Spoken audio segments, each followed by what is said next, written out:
各位弟兄姊妹，大家早晨，歡迎大家返到嚟教會。我哋今日雖然打風，但係我哋都依然透過網上嘅崇拜，可以一齊去敬拜我哋嘅上帝，讓我哋安靜心靈，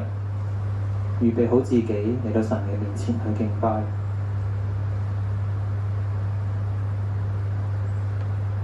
主日崇拜現在開始，請聽以下嘅宣召。詩篇150篇第1節，和修本聖經講到：哈利路亞！你們要在神的聖所讚美他，在他顯能力的穹蒼讚美他。感謝上帝賜下佢嘅話語，讓我哋一同以詩歌敬拜我哋嘅上帝。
弟兄姊妹，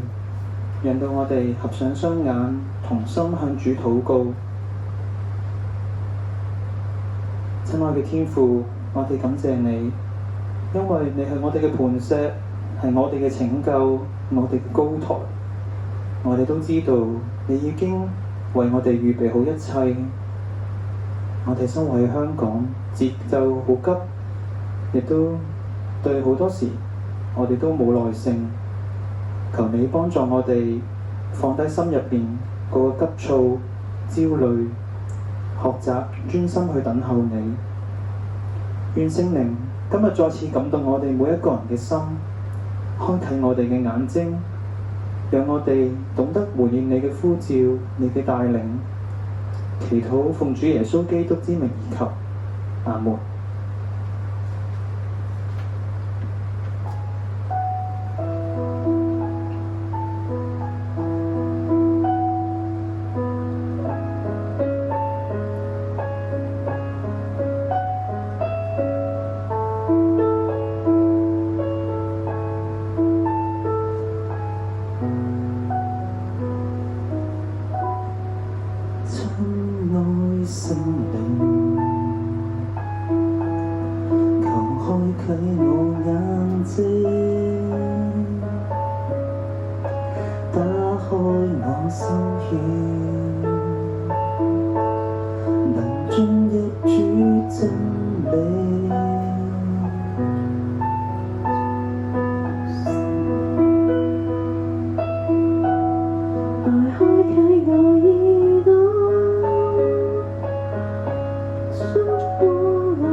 感激你賜下安慰、平安與護蔭，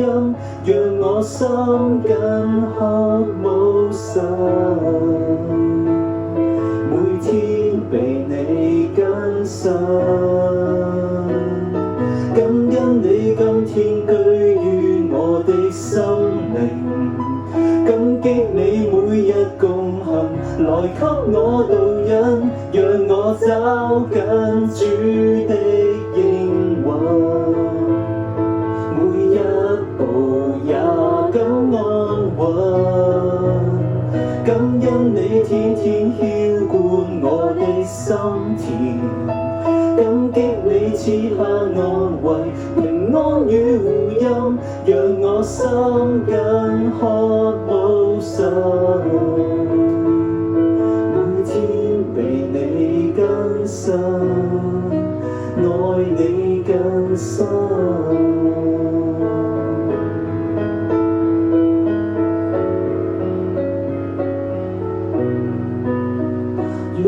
找緊主的應允，在每刻有你共行，讓我心緊渴慕神，每天被你更新，愛你更深。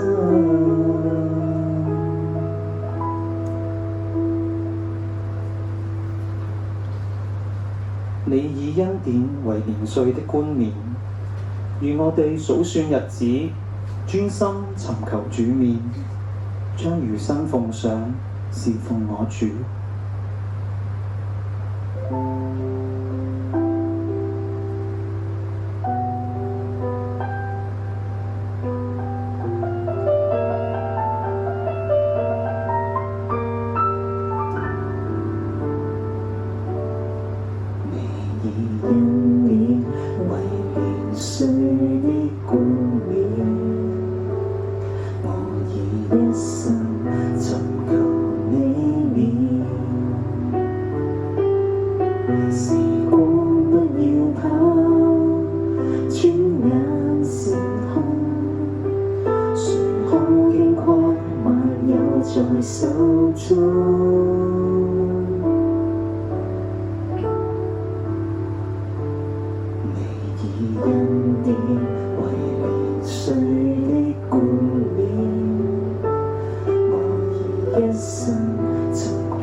願我選上這不為故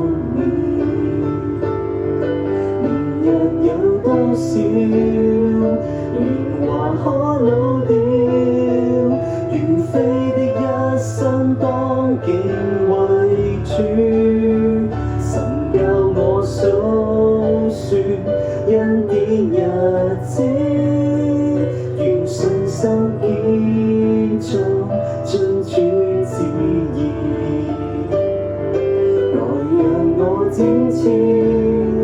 強如香柏樹，如山侍奉我主。求教我數算我的日子，願我選上這不壞冠冕。年日有多少，年華可老掉，如飛的一生當敬畏主。神教我數算恩典日子，願信心堅壯，遵主旨意。來讓我展翅，強如香柏樹，如山侍奉我主。來讓我展翅，強如香柏樹，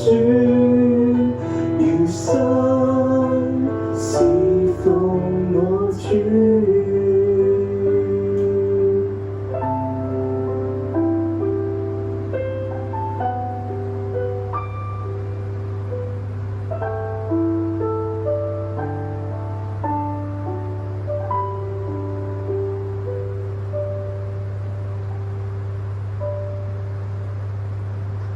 跟住落嚟會有讀經同埋證道嘅時間。首先會由我去讀出今日嘅經文，然後會由張玉婷傳道為我哋宣講信息。今日嘅講題係以生命回應神嘅召喚。經文係路加福音2章25至35節。請聽我讀出經文。那時，在耶路撒冷有一個人，名叫西面，這人又公義又虔誠，素常盼望以色列的安慰者來到，又有聖靈在他身上。他得了聖靈的啟示，知道自己未死以前，必看見主所立的基督。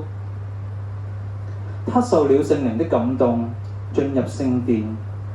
正遇見耶穌的父母抱着孩子進來，要照律法的規矩而行。西面就把他抱過來，稱頌神說：主啊，如今可以照你的話，容你的僕人安然去世，因為我的眼睛已經看見你的救恩，就是你在萬民面前所預備的，是啟示外邦人的光，是你民以色列的榮耀。孩子的父母因論耶穌的這些話就驚訝。西面給他們祝福，又對孩子的母親瑪利亞說：這孩子被立，是要叫以色列中許多人跌倒，許多人興起，又要成為毀謗的對象，叫許多人心裏的意念顯露出來。你自己的心也要被劍刺透。經文讀畢。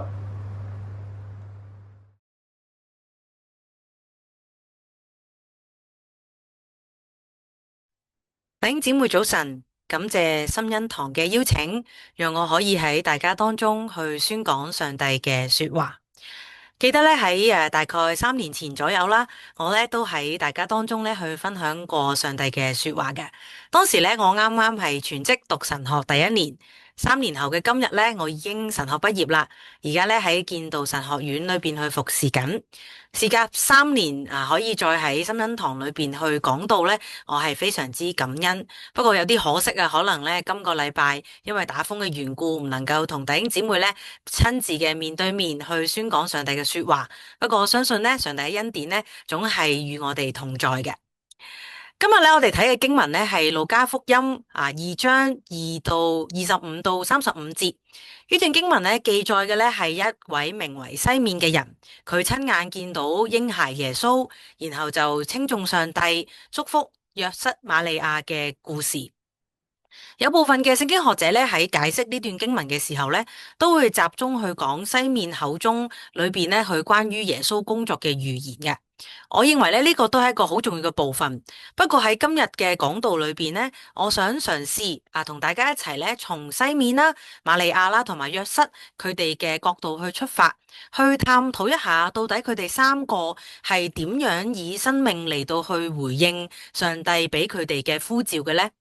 而今日嘅講題以生命回應神的召喚，其實咧係嚟自楊石昌牧師嘅一本書嘅書名嘅，可能弟兄姊妹有聽過嗰本書咧，叫做《召命：以生命回應神的召喚》。我覺得咧呢個書名好配合到我哋今日講嘅主題，所以咧我就借用咗一下，成為咗我哋今日嘅講題啦。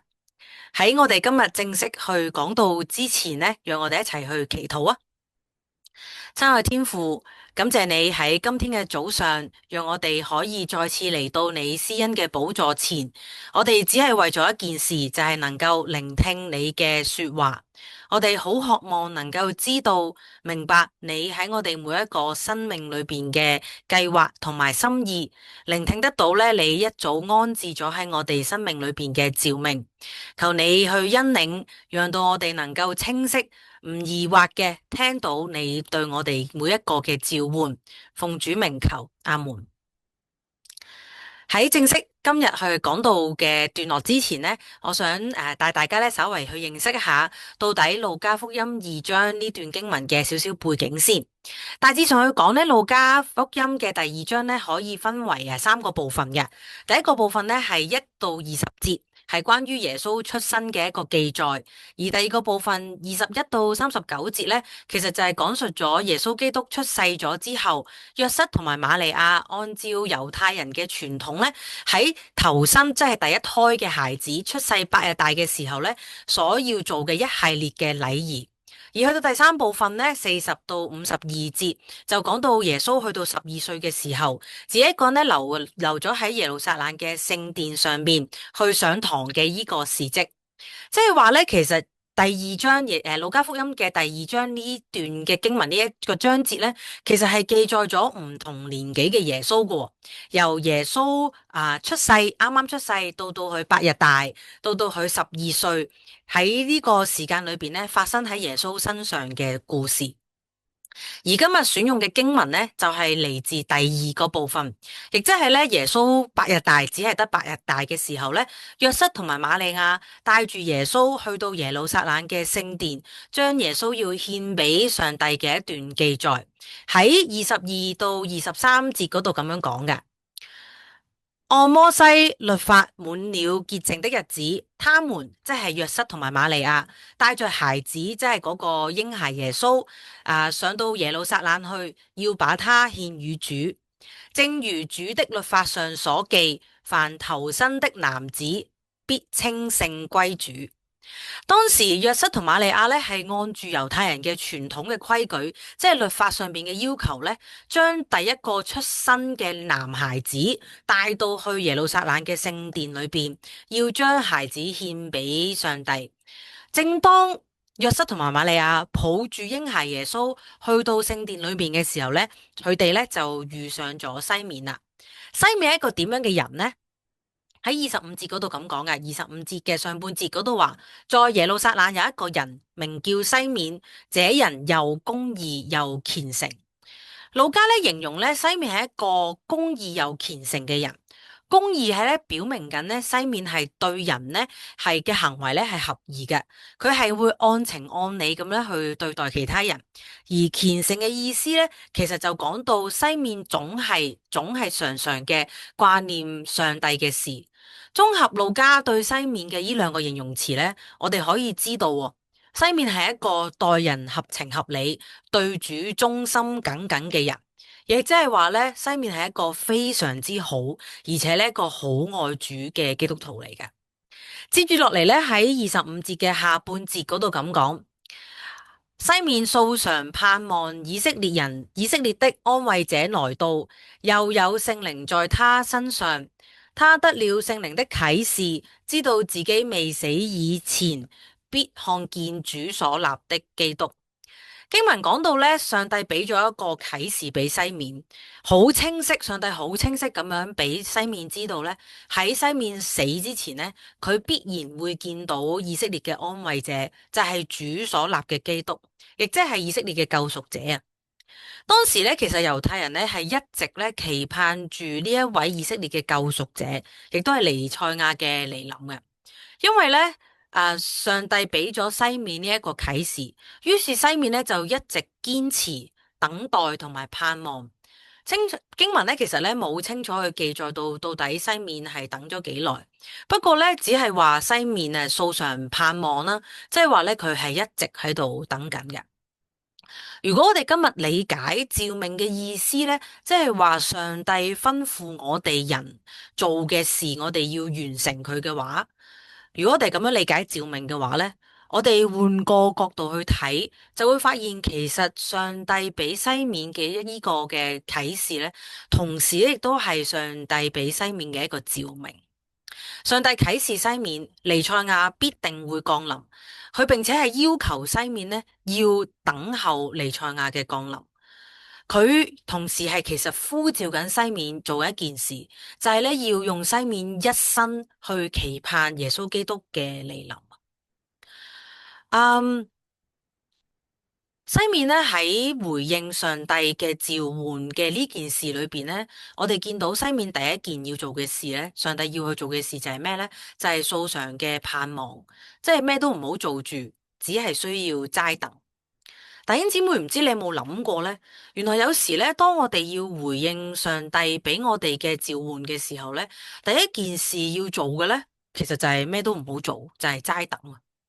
即使有時我哋咧，其實知道上帝喺我哋生命裏邊有啲乜嘢嘅吩咐，我哋知道我哋盼望緊啲乜嘢，或者我哋知道我哋其實要做啲乜嘢都好咧。原來第一樣嘢，第一個 step，第一個步驟，我哋要做嘅咧，就係要去等待。喺亞伯拉罕75歲嗰一年咧，亞伯拉罕收到上帝嘅一個吩咐，上帝話咧要使亞伯拉罕成為一個大國。亞伯拉罕咧曾經就住上帝嘅呢個嘅吩咐咧，去反問上帝，佢話：上帝，我又冇仔，我老婆撒拉咧又冇得生育，我又點會可以成為一個大國咧？於是咧，亞伯拉罕咧就用咗佢自己嘅方法，同佢嘅妾侍夏甲去同房，生咗以實瑪利。亞伯拉罕咧其實咧佢係好積極，想去回應上帝俾佢嘅呢個吩咐。亞伯拉罕係好希望能夠去完成上帝俾佢生命裏邊嘅一個召喚，但係亞伯拉罕嘅計劃咧就唔係上帝嘅計劃。即使亞伯拉罕好努力做咗好多嘢都好啦，佢仍然都係要等待，直等到亞伯拉罕100歲嗰年，即係足足等咗25年，撒拉終於生咗以撒。喺亞伯拉罕等候25年之後，亞伯拉罕先開始見到，係開始見到上帝喺佢生命裏邊嘅嗰個嘅召喚嘅實現啊！弟兄姊妹，原來咧喺我哋回應上帝俾我哋嘅召喚嘅時候咧，喺呢個過程裏邊咧，我哋咧其中一樣最需要學習嘅咧就係專心嘅去盼望同埋等候，等候上帝應許嘅實現。有時咧，其實上帝未必係要求我哋即刻要做好多嘢嘅，而係好似西面咁，就係素常盼望咯。素常盼望就已經足夠啦。聽到呢度咧，可能大家會話：咁我哋點樣先知道其實我哋盼望等候緊啲咩呢？我哋點樣先能夠知道上帝喺我哋生命裏邊到底俾咗一個乜嘢嘅召喚我哋呢？讓我哋繼續睇27節。27節嗰度咁樣講嘅，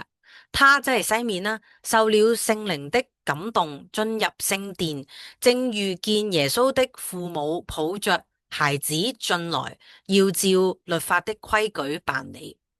我哋見到咧，其實喺25到27節，即係而家熒光幕上邊顯示嘅呢3節經文裏邊咧，其實係記載住西面領受上帝嘅召喚嘅一個經過。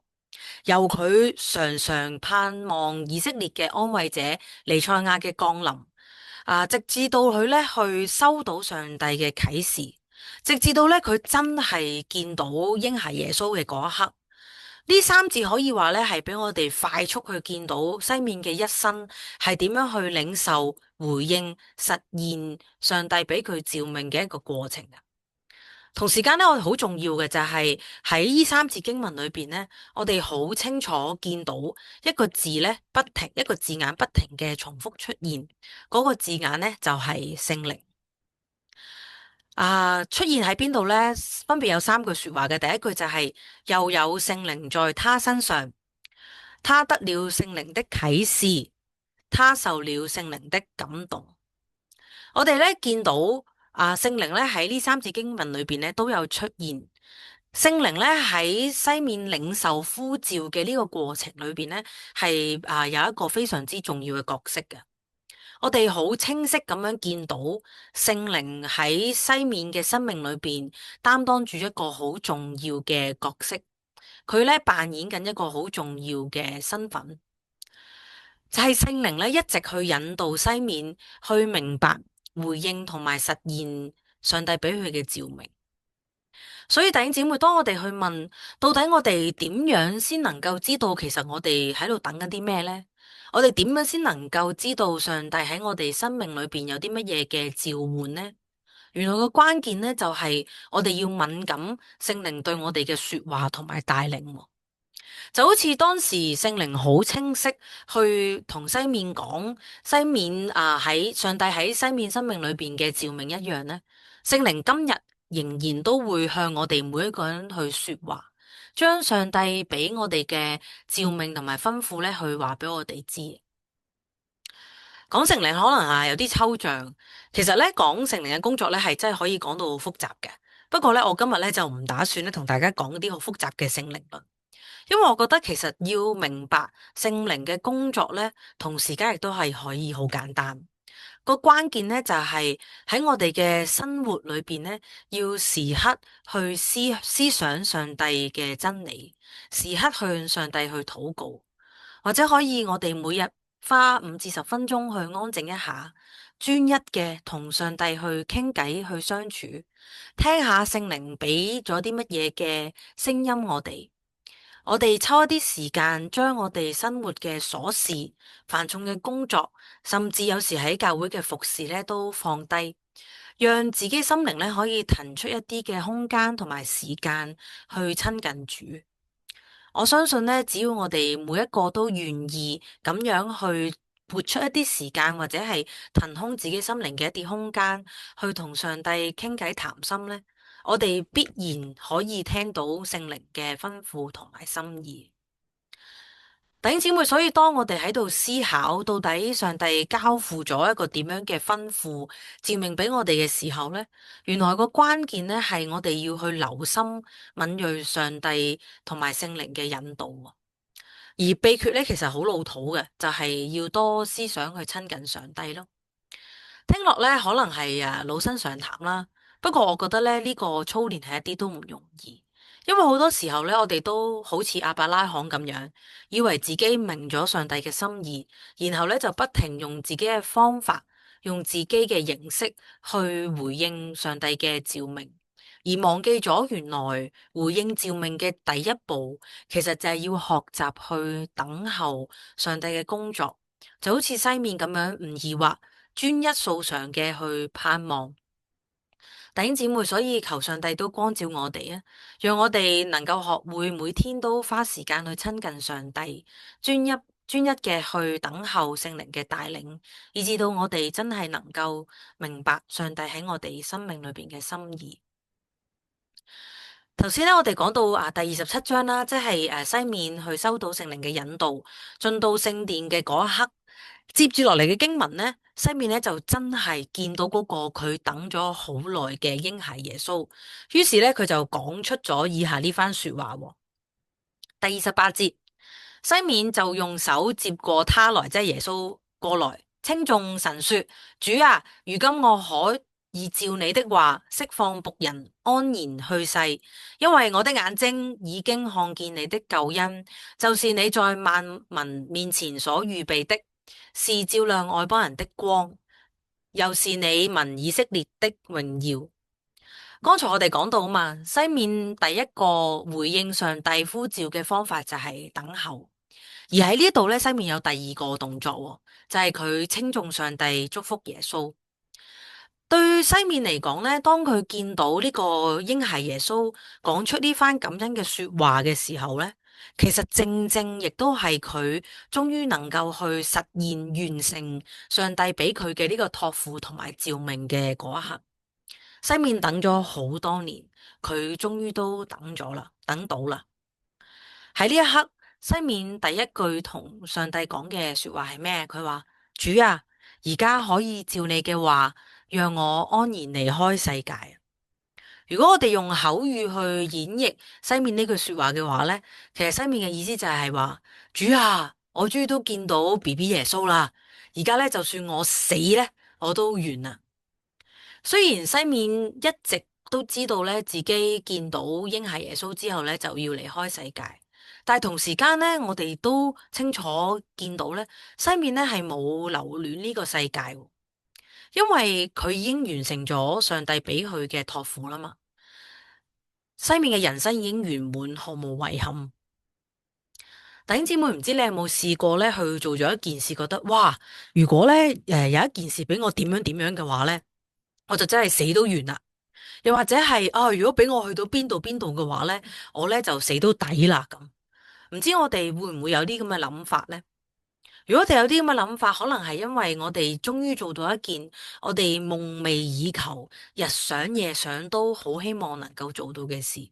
當我哋能夠做到嘅嗰一刻，我哋就會覺得哇，此生無憾啦，死都完啦，我哋唔需要再眷戀呢個世界啦。弟兄姊妹，西面講出呢番說話，表達出佢此生無憾嘅感受。其實咧，我哋都好能夠從西面嘅呢句說話裏邊咧，我哋能夠見到一樣嘢嘅，就係原來當人真係能夠去完成上帝喺佢身上邊嘅託付嘅時候咧，係真係會令到我哋覺得此生無憾，人生圓滿噶。一開始嘅時候咧，我咧去講到今日嘅講題咧，係借用咗楊石昌牧師嘅一本書《召命以生命回應上帝的召喚》。喺呢本書裏邊咧，有一段說話，我覺得好有意思，都好想花少少時間咧同大家去分享下嘅。楊牧師咧喺呢本書裏邊咧去講到，佢話作為受造之物，我們每個人都有一個神所預備的獨特名字，我們當做的就是努力尋回神給我們的這個名字，弄清楚神所做的那個我是一個怎樣的我，按神所給的這個名字活出他對我們的心意，不單在工作上如是，在人生的每一方面也如是。弟兄姊妹，原來咧，上帝喺創造我哋嘅時候咧，已經安置咗一個獨特嘅心意喺我哋嘅生命裏邊。我哋要做嘅咧，係要去揾翻上帝安置咗喺我哋生命裏邊嘅呢個心意，然後活出嗰個上帝原先創造嗰個美好嘅我。呢個咧，其實就係上帝俾我哋每一個人最根本，亦都可能係最容易理解、最清晰嘅一個召喚。而我諗咧，上帝喺創造我哋嘅時候嘅嗰份心意咧，應該係可以喺我哋嘅恩賜啦，喺我哋嘅才幹啦，喺我哋嘅能力裏邊咧，能夠去反映出嚟啊。而當我哋能夠真正嘅去發揮緊自己嘅恩賜、才幹同埋能力嘅時候咧，我哋所做嘅嘢咧，自然就會得到身邊嘅人嘅認同啊，係咪？我一個基督徒嘅朋友咧，佢由細到大咧，數口都好精嘅。佢媽咪咧，從小咧就教導佢咧，要做一個精明嘅消費者。同時間咧，我呢個朋友咧，亦都好識得咧，點樣去關心人生活實際嘅需要。於是佢而家做咩咧？佢而家咧就喺一個差會裏邊咧做財務嘅工作，負責安排宣教士嘅財務，關心宣教士裏邊嘅家裏邊咧有一啲額外嘅需要嘅情況啦。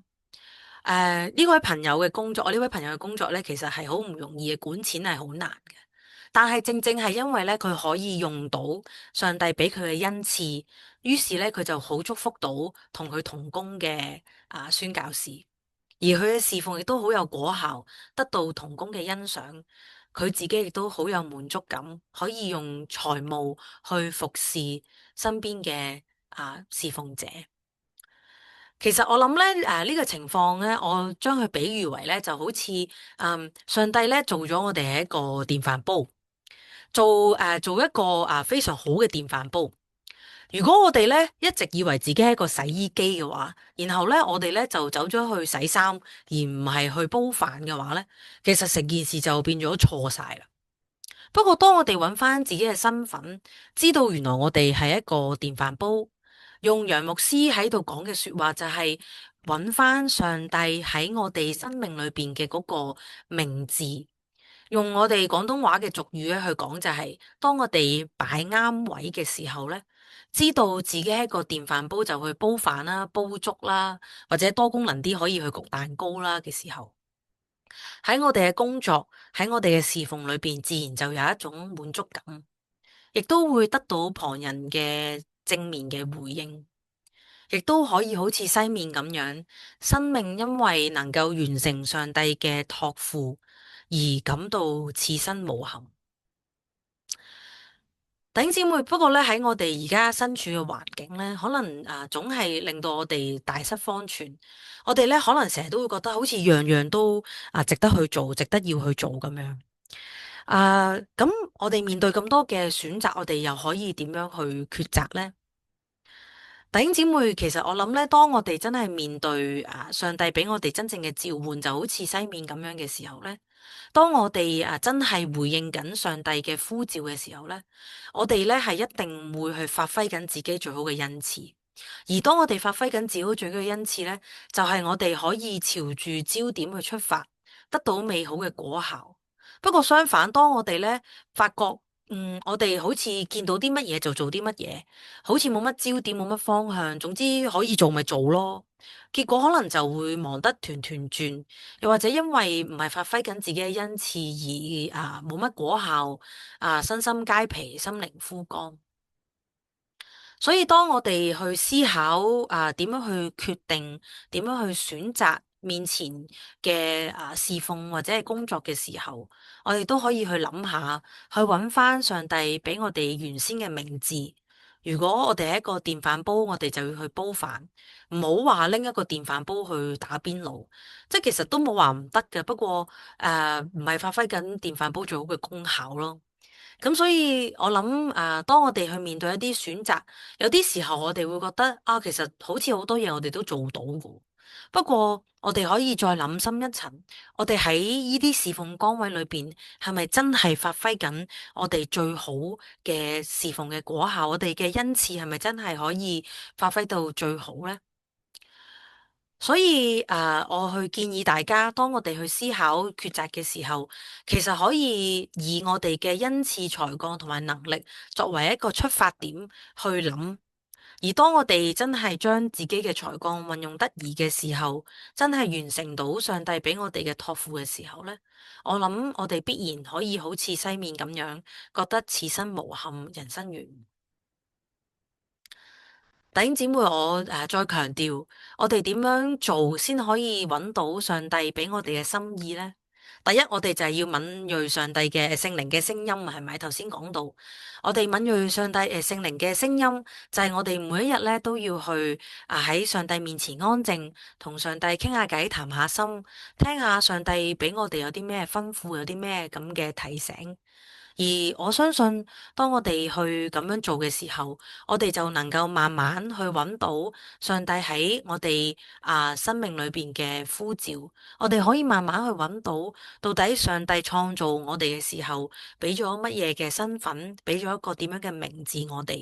我哋就會慢慢明白自己嘅恩賜同埋才幹，發現自己係一個電飯煲，而唔係一部洗衣機。然後咧就可以按住上帝原初創造我哋嘅時候嘅嗰個樣子去做上帝希望我哋去做嘅事，去回應上帝俾我哋嘅召喚。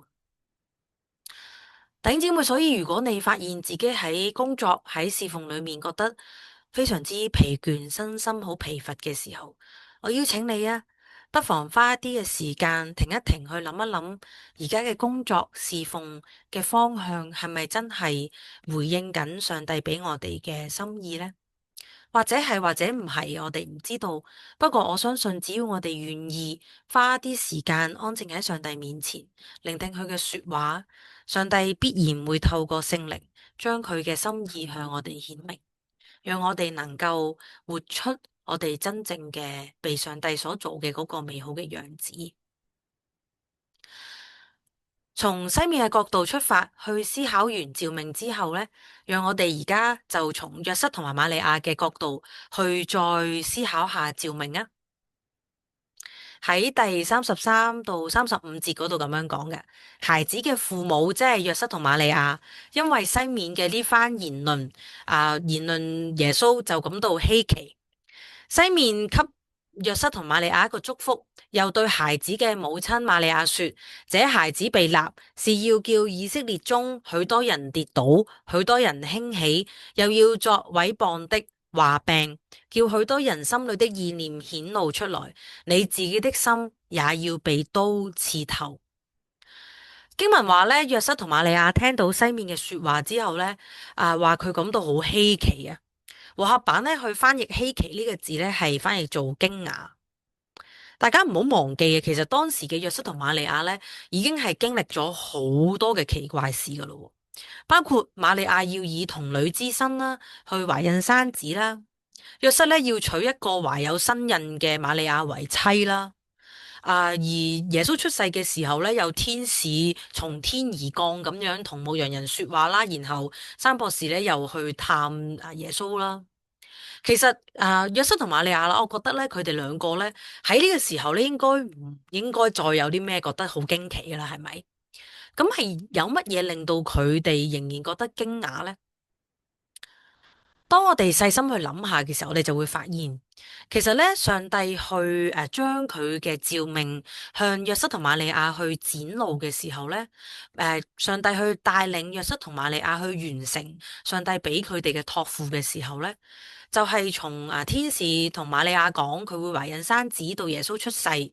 其實上帝咧係從來冇一五一十將上帝全盤嘅計劃咧，同約瑟同瑪利亞講嘅。其實上帝係從來都冇將全個圖畫同約瑟同瑪利亞去顯露嘅。上帝咧只係逐步逐步嘅將佢嘅心意向約瑟同瑪利亞去顯明，逐步逐步將耶穌基督要降世嘅心意慢慢俾約瑟同瑪利亞去知道。我覺得係因為咁咧，所以當西面講出耶穌降生嘅目的嘅時候咧，約瑟同瑪利亞咧仍然係感到好驚奇、好驚訝，因為佢哋係第一次知道，哦，原來耶穌喺地上邊要做啲咁嘅事。而經文記述耶穌西面接住仲要特別同母親瑪利亞講，佢話耶穌將要完成嘅工作咧，係包括成為毀謗嘅話柄啦，叫好多人跌倒啦。而耶穌基督嘅呢個嘅使命咧，同時間亦都會令到瑪利亞嘅心被刀刺透。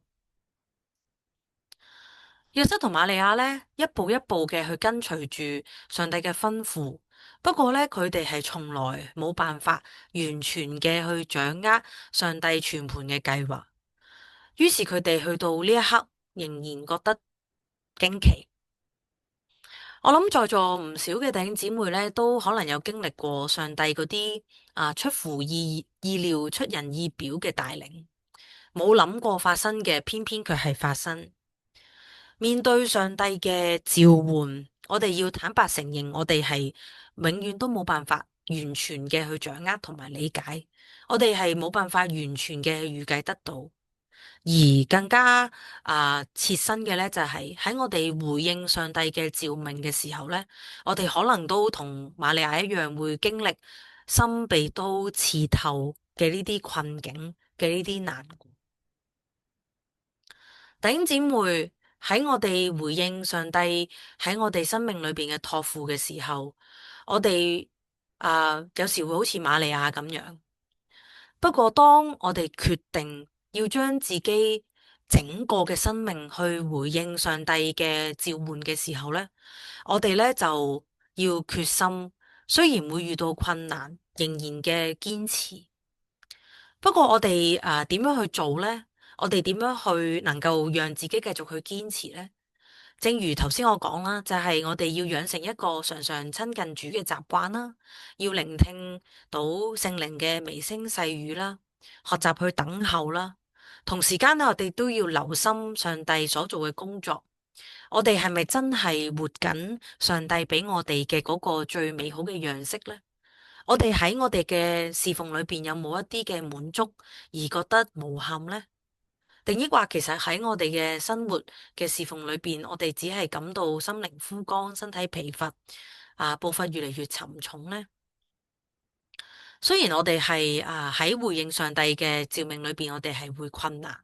不過我相信呢，只要我哋係揾翻上帝俾我哋原先嘅嗰個名字、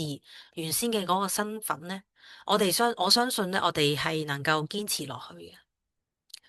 喺舊約裏邊咧，有一個人物咧叫做以利亞。最近咧，我去思考以利亞喺侍奉上帝嘅過程裏邊咧，我都有一個好大嘅感受。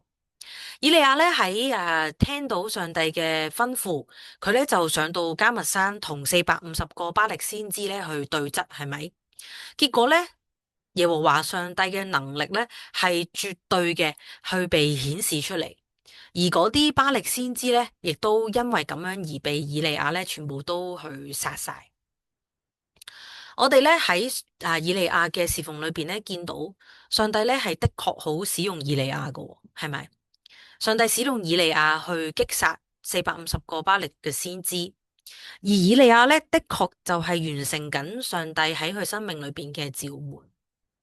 不過當嗰個同樣係拜巴力先知嘅嗰個皇后耶洗別知道呢450個巴力先知咧已經係被以利亞殺咗嘅時候咧，耶洗別咧就下令去追殺以利亞，亦即係話咧，當以利亞嘅侍奉去到一個最高峰、最高潮嘅時刻咧，佢就面對一個好大嘅困難，就係被皇后耶洗別去追殺。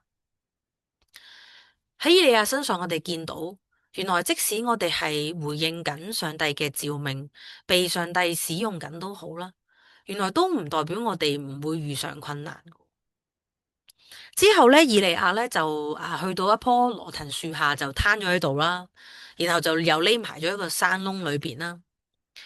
好有趣又或者令我覺得好感動嘅係咧，面對呢個逃避緊召命嘅以利亞，上帝咧冇責備佢，上帝咧係透過天使、透過使者去供應以利亞嘅吃喝，然後咧上帝亦都將佢掌管大自然嘅嗰個力量向以利亞去展示。上帝亦都多次去問以利亞：你在這裏做什麼？經歷過耶和華嘅照顧，經歷過耶和華嘅關懷同埋能力之後咧，以利亞就重拾嗰個嘅力量，能夠繼續去完成上帝俾佢喺生命裏邊最後嘅嗰個任務。我哋或多或少可能都可以喺以利亞嘅經歷裏邊咧揾到一啲共鳴。要完成上帝嘅心意，的確唔係一件容易嘅事，當中甚至可能係困難重重。就好似我剛才講嘅以利亞咁樣，又或者係今日講嘅約瑟同瑪利亞咁樣，有時我哋真係會覺得驚嘅，有時我哋真係會不知所措嘅，有時我哋真係唔知點算嘅。不過我相信呢，從以利亞嘅經歷裏邊，我相信上帝必定會去體恤嗰啲一心一意為咗要去侍奉佢嘅人。只要我哋真係用心去回應上帝俾我哋嘅召命，我哋就能夠靠住上帝嘅恩典去堅持落去。就好似以利亞咁，可以再次嘅去回應，重新去振作，回應上帝俾我哋嘅託付。所以弟兄姊妹，其實乜嘢叫做以生命去回應神嘅召喚啊？就係當我哋願意每一日花啲嘅時間去聆聽聖靈嘅聲音，敏銳聖靈嘅帶領，就好似西面咁樣時時以上帝嘅事為念嘅時候，亦都係當我哋能夠去揾翻上帝俾我哋嘅名字，活出上帝俾我哋嘅心意嘅時候，亦都係當我哋能夠喺困難裏邊仍然願意去跟從嘅嗰個時候，呢個就係我哋回應，以我哋嘅生命去回應上帝嘅召喚嘅一個方法。而喺呢個過程裏邊，我哋要留心，當我哋嘅侍奉令到我哋覺得筋竭力疲嘅時候，我哋謹記要停一停，去諗一諗，到底我哋係咪擺錯位呢？我哋係咪真係活出緊上帝俾我哋嘅名字呢？而當我哋覺得好疲乏嘅時候，我哋要相信上帝必然會體恤嗰啲專一、一心一意去侍奉佢嘅人。弟兄姊妹，求主去幫助我哋，能夠去揾翻上帝原初已經擺咗喺我哋生命裏邊嘅心意，並願意以整個生命去回應上帝嘅召喚。願上帝祝福佢嘅說話，榮耀歸主。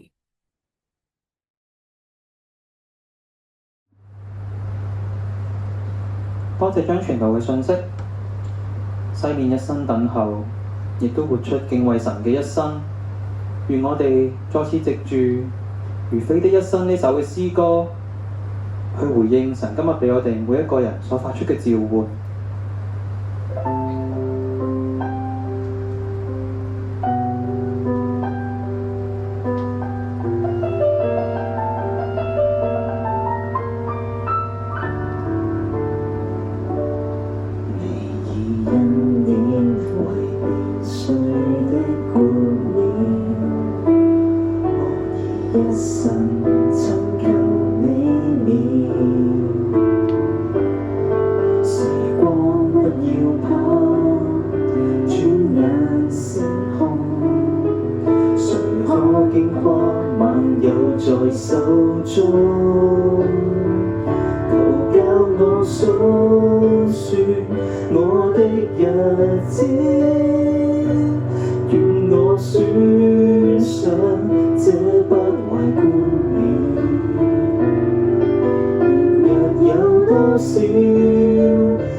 各位弟兄姊妹平安，我哋感恩無論咩境況底下，我哋都可以敬拜主。新聞堂嘅簡單嘅家事報告啦。咁好快就8月啦，嚟緊呢，尼希米團呢有一個公開嘅聚會，係分享到大障礙嚟到中國，我哋邀請到何偉儀傳道咧係宣講嘅。咁大家記得呢個時間啦，下主日崇拜完咗之後，我哋會喺2:15開始喺 VS 舉行。咁另一個咧就係暑期嘅興趣班啦，我哋都感恩開展咗啦。咁咧就最近咧係嚟緊咧就係30號有一個藝術創作班，咁之後8月咧亦都有唔同嘅暑期嘅興趣班，請弟兄姊妹咧都記念，亦都喺當中咧保守我哋無論喺各方面嘅籌備啦，都能夠到位，希望咧主祝福我哋嘅年輕人。今日嘅報告喺呢度簡單嘅交代啦，希望我哋繼續紀念到我哋新聞堂個發展，亦都擺喺禱告嘅當中。請我哋同心去唱呢首讚美詩，我哋將榮耀頌讚歸俾我哋神，然後領受主嘅賜福。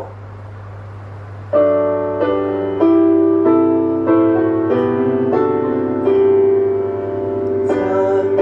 讚神萬福之源，地上生靈當讚主人，天上萬軍中讚主名，真理聖福聖潔聖靈。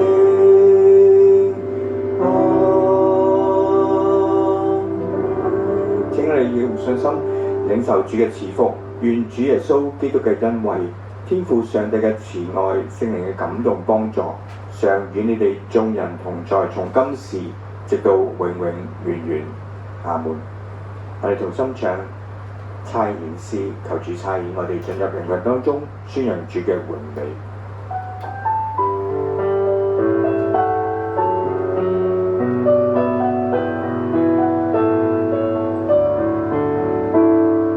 主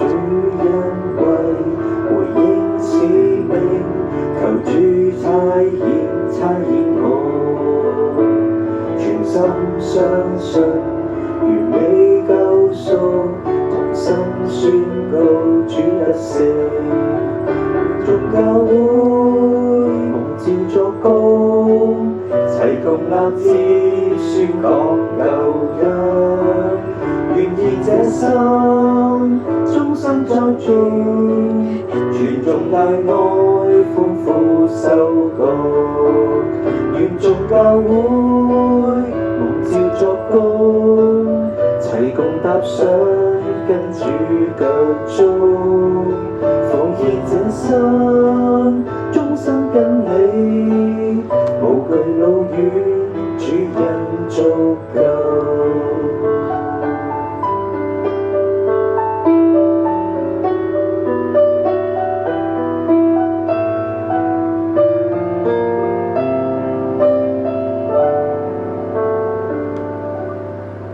主崇拜嘅結束，願主賜福大家。